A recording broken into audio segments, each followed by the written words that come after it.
Welcome back to Consider This. I'm Melisa. Idris, with me, Sharaad, Kuttan.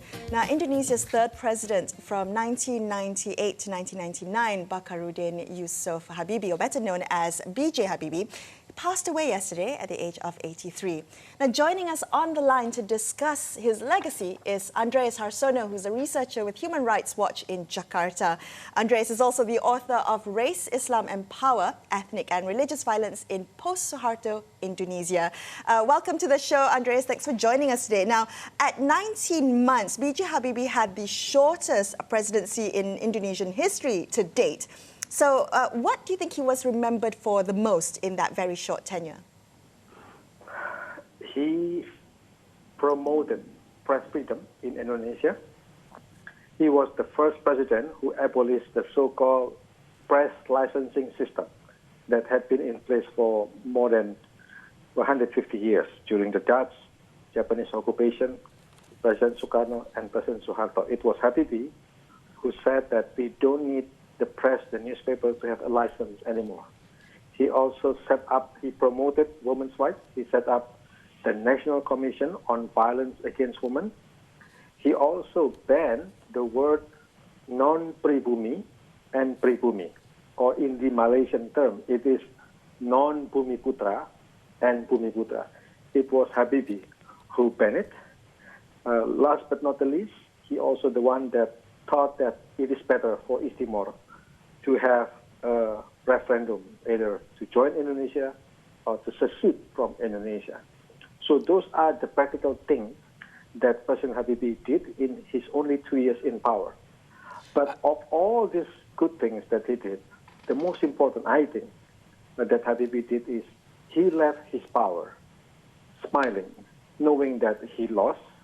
He resigned from his presidency without fighting for power. You might remember that when President Sukarno stepped down from power, about 1 million people were killed. Suharto stepped down from power, also more than 90,000 people were killed.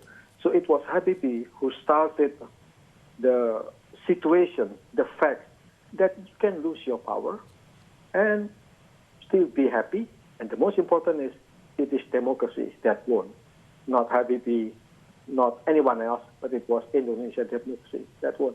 And he set up that example beautifully.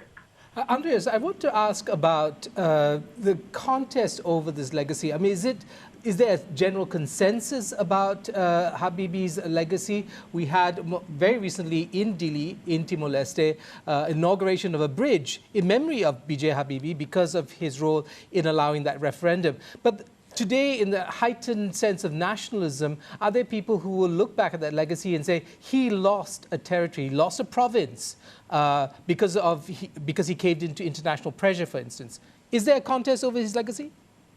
Oh yes, of course. Some people say that this is the president who made us losing East Timor.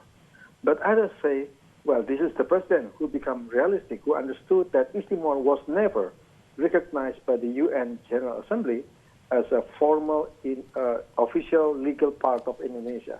It was Habibie who believed that, this is not our part. Why don't give them a referendum? That is the principle of democracy. So his legacy will be disputed.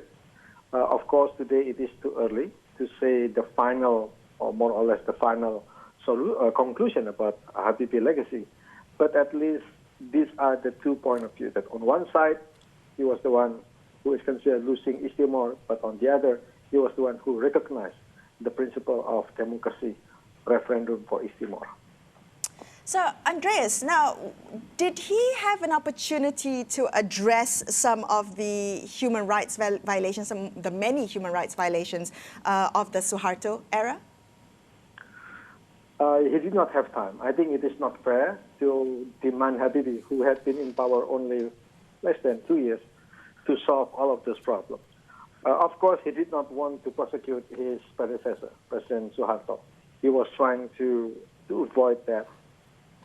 Many explanations. One said maybe he is reluctant, maybe he did not want to make Suharto losing face, but another, maybe he knew that it is going to be bloody, and it was already a bloody period.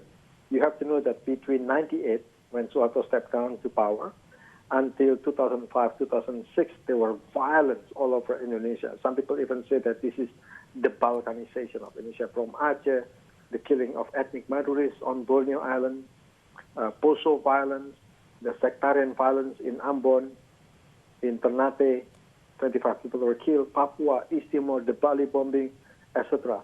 So it was a very violent time. Maybe Habibie did not want to do that because he did not want to make things worse. At the same time, by giving East Timor a referendum, he would like to have the international attention, the international pressure, not only on all over Indonesia, Papua, Aceh, whatever, but necessarily just on East Timor. Andreas, what about the man himself in terms of his location in the politics of the day? I mean, he was a man of the establishment, not from the democratic movement. Military on one side, civil society and democratic movement on the other side. How did he manage and negotiate these two forces? He failed, of course, because if he succeeded, he will stay in power. The fact that he was pressured to resign from his presidency, not to run again for the presidency, it means that he cannot reconcile all of those conflicting power in Indonesia. But at least he did the very best that he could. Andreas, you did say just now that when he stepped down, it was a victory for democracy in Indonesia. Did he continue to play any kind of role in terms of, as a public intellectual, as somebody, as an elder statesman, to help Indonesia in the very many challenges it had, including bringing the military back into the barracks, getting rid of Dui Fungsi, which was the ideology of the military at that point? What kind of role did he play after he stepped down as president?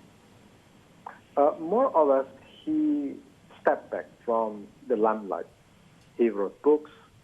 He appeared on some TV talk show, mostly as, a retired president, also a grandfather. He is becoming a loving grandfather.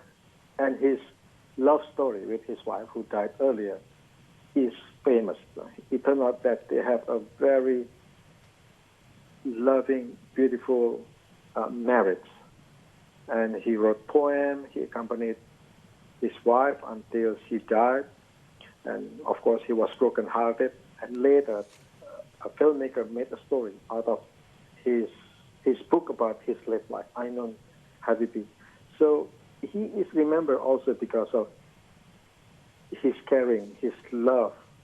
His wife is a man who is loyal to his wife, and also the wife is loyal to her husband. So that kind of image that is now being remembered by Indonesians. All right. Thank you so much for speaking with us, Andreas. We'll be back with Consider This. Stay with us.